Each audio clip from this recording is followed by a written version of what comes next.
Welcome to the Divorce Angel podcast. I'm your host, Tanya Summerton. Attention business owners, senior managers and executives.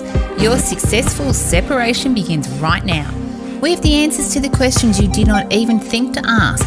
Let's face it, you're already successful in your career and we're here to help expand your knowledge and limit your costs by designing a strategy for your divorce.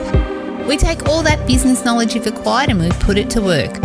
With proven strategies, systems and processes, we've saved our clients tens of thousands in legal fees and helped define their future.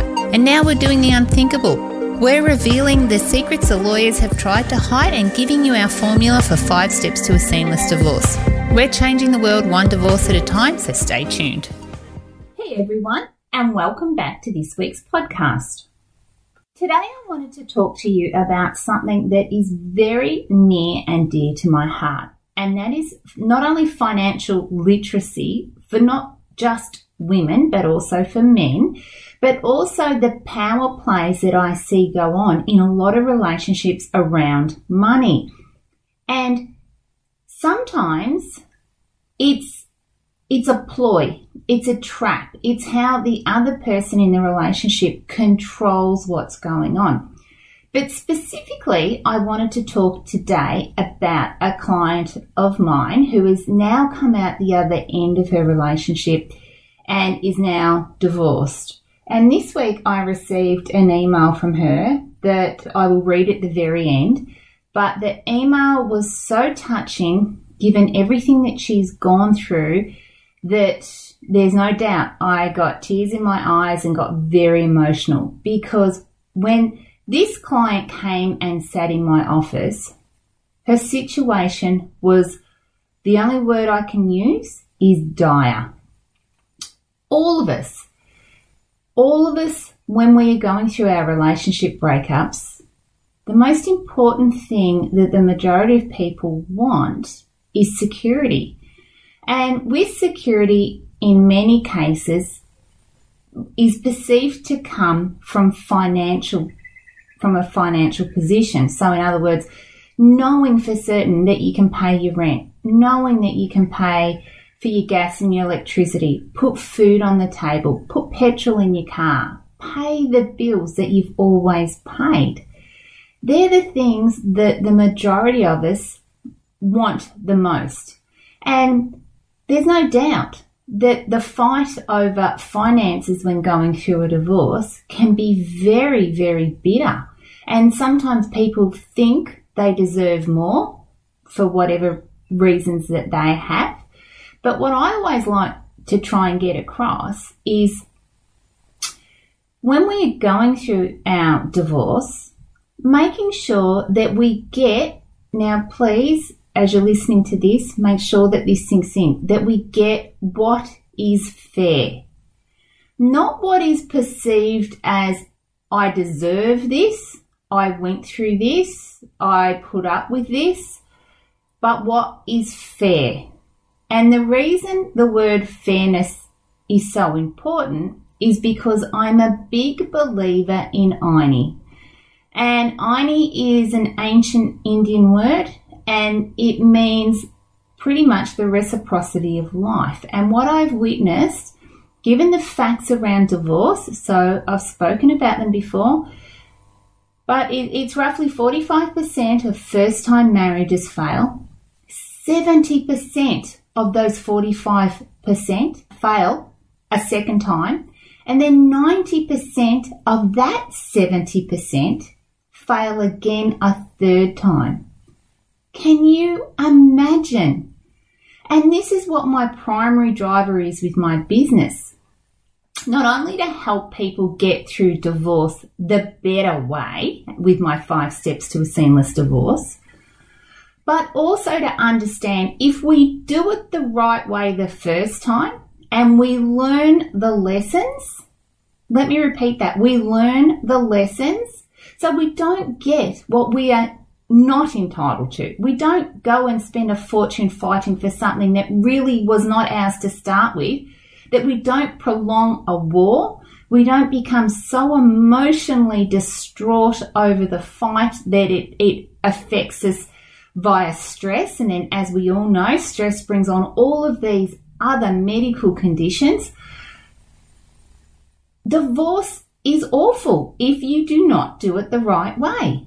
But when you do it my way, what happens is you're not part of that 70%. You're not part of that 90% because you've done it from a position of fairness. You've got what you deserve. You've learnt the lessons that many, many people are not learning, and they're just repeating the same mistake over and over again because they have this sense of entitlement. And this client that I'm about to talk to you about is a prime example of what good looks like given everything she went through. And I think that's why I am so emotionally connected to her, because her story is very sad, but she is now one of the happiest people I've ever met. So let me tell you about her. She's a woman who works in a school. She has 2 teenage children, and she's married to a man that has his own business. Now, throughout their 20-year marriage, she's worried about being the home carer, making sure that, the house is respectable, looking after the children, because her goal in life, her purpose is to help children with, learning and literacy. So, of course, her own children are so important to her, and making sure she does the right thing and leads by example for her kids. And her husband is in the building industry, and because of that, he has these grandiose ideas of the sort of property that they would live in. And he has what's known as an identity issue. His identity is tied to wealth because of the family that he comes from. So his family are quite wealthy, and he was brought up in a way where he was given privileges that many of us probably weren't given. But his parents always bailed him out too when things got a little bit hard. So as an adult, he would make decisions, and those decisions sometimes put the family in a very precarious financial position. But he tried to keep how bad it was from his wife. Until it got to a stage where the day she came into my office, because she was referred to me by a financial advisor, and we sat down and we did a deep dive into her situation. Now, she told me for many, many years she felt sick in the stomach, and she'd gone to the doctors and she'd asked, she'd had tests and asked why was it that she felt this way. Looking back now, 12 months after she's left and now divorced her husband, she said, "Tanya, I know what that feeling was. It was my body warning me that things weren't right." Can you imagine? Right now inside of you, you have a warning signal that is giving you information that's feeding you the truth. But if you don't listen to it, it can't help you. And that's what happened to this client. But now she understands exactly what it was telling her. So here she is in her late 40s, with her teenage children, with her life, and she knew that something wasn't right. And when we sat down and went through some of her bills and her mortgage and how much her house was worth, and straight away it didn't add up to me, because the numbers, the detail, the truth is always in the numbers. So when we were doing her divorce roadmap, I asked her to go away and get me some documents. Now, this is where this woman is so inspiring. She was working full-time and was on a very good wage, but pretty much had no money to her name. Now, she knew she needed my help, and she knew she needed to find out exactly what was going on and get to the bottom of what was going on. But if she had no money to survive, how was she going to pay me? But this was the beauty of this woman. she knew she had to go and do something, because if she didn't do something, nothing was ever going to change, and she would stay in this predicament that her life had become, with this sick feeling all the time in her stomach. So she went and borrowed the money from her mum, and her mum worked with me while we came up with a way to get her out of her predicament. So let's get into what that looked like. Her ex-husband, now I'm calling him her ex-husband now, but husband at the time, he'd taken loans out in her name and forged her signature. He had rang the bank and he'd done things like not paid certain mortgage installments and those sorts of things, just to try and move money around from here to there. Now, I'm not saying this man did this on purpose. To be honest, I actually think he's got, and I'm no doctor or psychologist or anything like that, but I certainly think getting deep into their situation, he does have, he certainly has some problems that he needs to address. And I'm not placing blame here by any means, because my client, who will now tell you, she was a little bit of an enabler, because she didn't stand up to him. She didn't ask the questions. She didn't want to know more, because deep down she knew something wasn't right and she did not want to cause conflict. So she allowed it to happen. So I often say it takes for a successful relationship, both parties have to be committed, not 50%, but 100% each. And neither of these parties, in hindsight, were committed 100% to the success of their relationship. Like, it had got so bad financially that there was little that either of them could do. They were so committed to their struggles, both of them, him to try and hide the issues and her to try and ignore that they were even happening, that they just existed in this relationship. So after working with me, we realised that they were so far in debt that there was no doubt, talking to the lawyers and the accountants that we put on her job, that at some stage in the very, very near future, the bank would repossess the house, the cars would be repossessed, and there was no doubt whatsoever, because of some of the precarious documents that we found, that she would eventually either be forced into bankruptcy or, without a shadow of a doubt, would at least have to go into liquidation. Now, can you imagine? This is a woman that got up every day, went to school, did her job, looked after her students, loved her children, and cared about them like you wouldn't believe. She also said later on, her children pretty much were the reason that she stayed, because of all of the knowledge she thought she gained during her teaching degree and looking at other children from divorced families that were in her classroom. She thought, I just have to stay for the kids. Like, they're getting to an age now really when they'll be ready to move out of home, and when that happens, I can address this issue.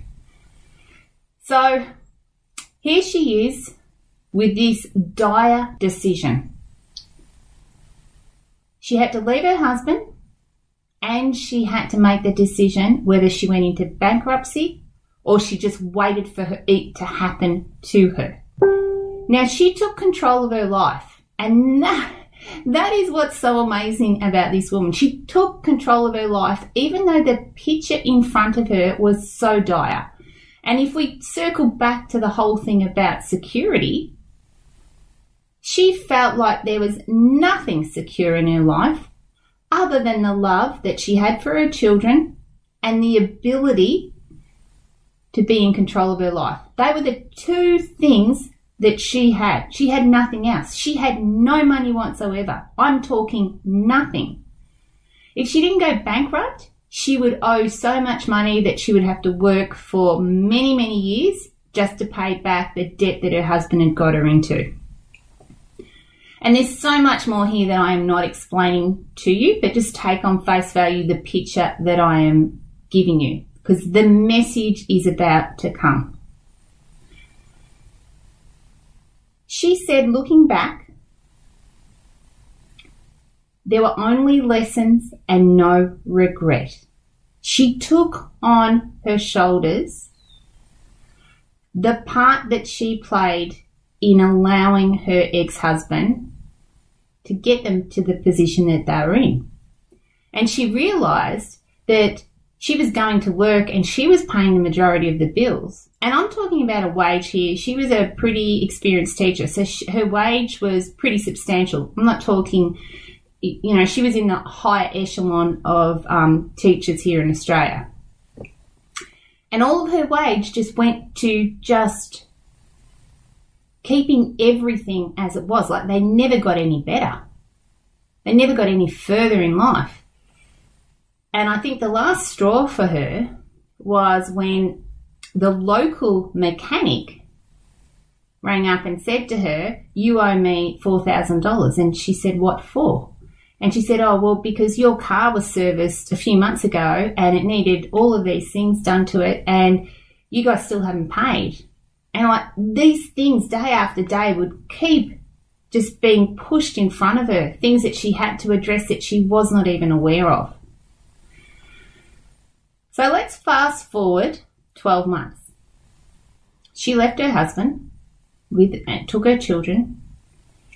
She rented a property. Now, this was the key. If she'd stayed where she was, she wouldn't have been able to get a rental property because they do a credit check on you and they want to understand what sort of debts and those sorts of things that you have. So by her leaving before she went bankrupt, she was able to get a property for her and her children to live in that she knew for certain was an area that she wanted to stay in and she could pay her pay her rent. And then after she'd done that, after she'd set herself up with our assistance and we got her relocated, she went and had a chat to her husband and she explained to him what she'd done. So through the guidance of the team and everything else, she said, our marriage isn't working, and she went through why she was leaving, and then she told him that she'd gone into bankruptcy and why.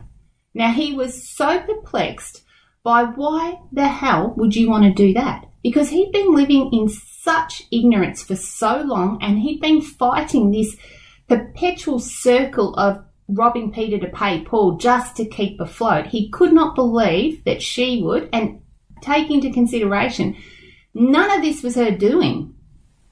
She was continually going to work and paying the bills. And yet here she was with the courage of her convictions to stand up and say, enough is enough. I need to do something about my life, because if I don't, I'm not going to move on any further. So he was floored by the fact that that's what she did, yet he never did it. He never did it. He continued to do the same thing. 6 months after she moved out, he moved in a new woman with her children, and he's just still living the same life. She's still getting letters from the bank saying that mortgages haven't been paid. They're so far behind in all of that. But there's no doubt that there's a landslide very, very quickly about to happen for him, because his debt is so out of control that it's going to hit him like a sledgehammer. But she's already moved on with her life. So she's moved into a new rental accommodation. She's got her children with her. Her children are happy. And she said, I ignored the signs because I thought I was doing the right things for the kids. But she said, now I look back and I realise I should have done it so much sooner, because what was I teaching my children? I was teaching them to ignore what was going on in front of them instead of addressing them.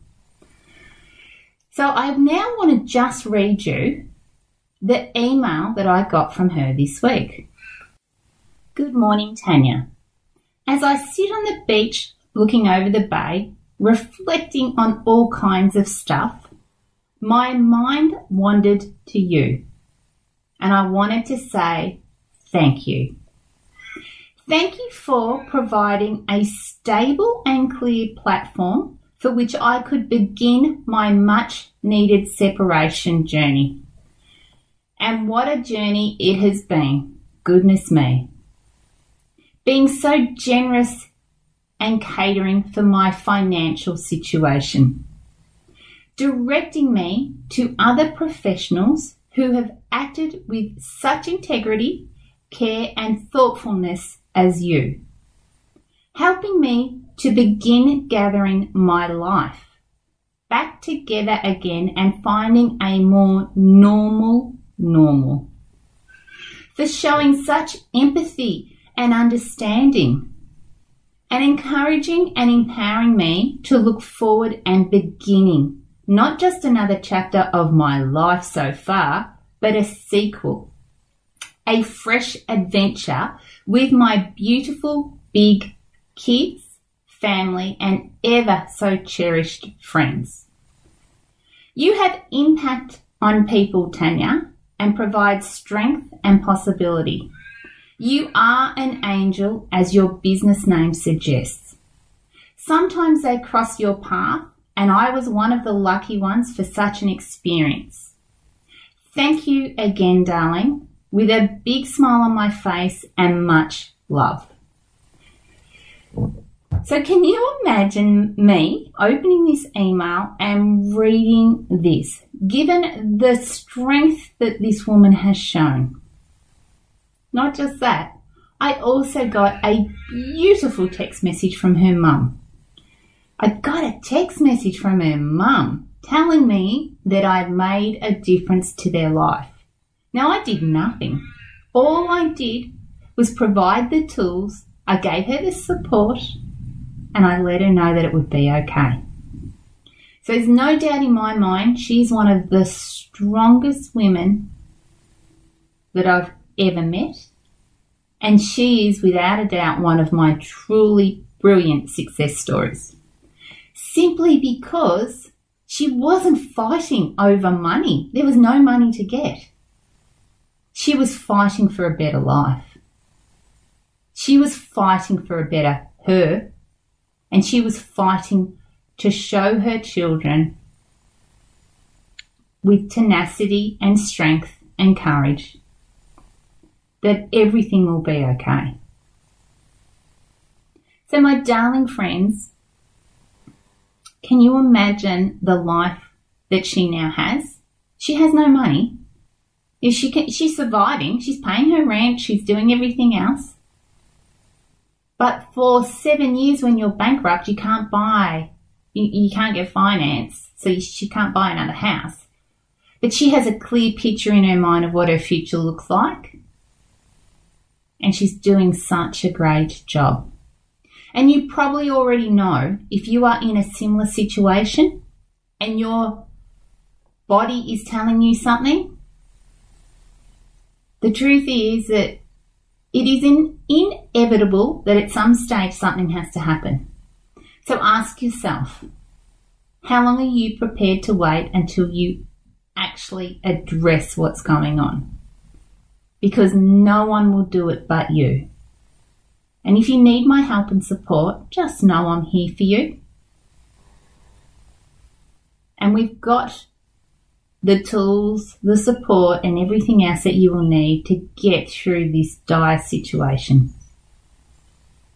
Okay, my darlings, I will talk to you again next week. Bye for now.